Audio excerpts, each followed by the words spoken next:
The evening begins with quiet tension. The single mom, Maria, hesitates at the doorway of the upscale restaurant. She is not used to velvet curtains, chandeliers, or waiters in crisp uniforms. Her best friend had urged her to accept this blind date, convincing her she deserved a night out. What she doesn't know is that her colleagues, jealous and cruel, had orchestrated the setup, betting she would embarrass herself. Maria adjusts her second-hand dress, simple but neat, and steps inside. Her eyes sweep the room nervously, scanning for a familiar face. In the corner, a group of office coworkers smirk, whispering behind their wine glasses. They nudge each other, their laughter dripping with malice. They had told her a kind gentleman was waiting for her, but their true intention was to make her the butt of a joke.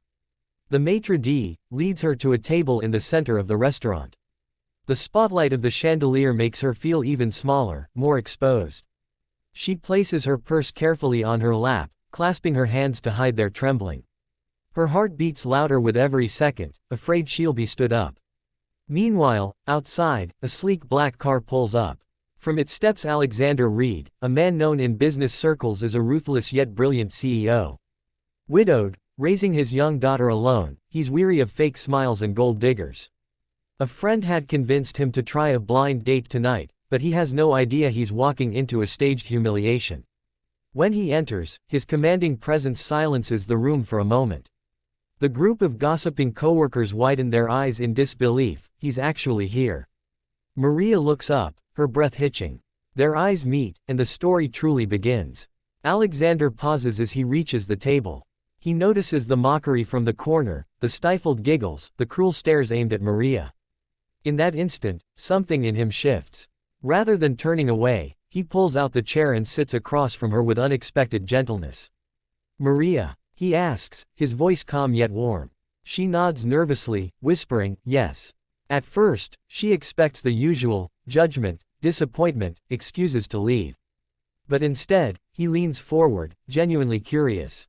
"Tell me about yourself. What do you love most in life?"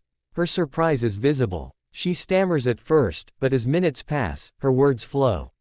She talks about her little boy, his love for drawing superheroes, his dream of one day owning a real backpack instead of the torn one he carries. She admits the challenges of balancing work, bills, and parenting alone. Alexander listens, not out of politeness but real interest.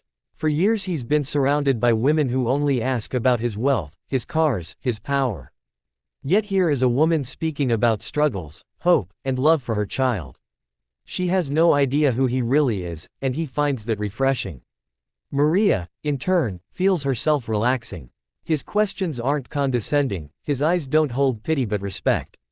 They share laughter over small things, her son's mischievous pranks, his daughter's stubborn bedtime negotiations. For the first time in years, Maria feels seen. The co-workers' laughter grows quieter as they notice the chemistry. What was supposed to be entertainment is slipping away from them. Instead of humiliation, Maria is glowing under Alexander's gaze.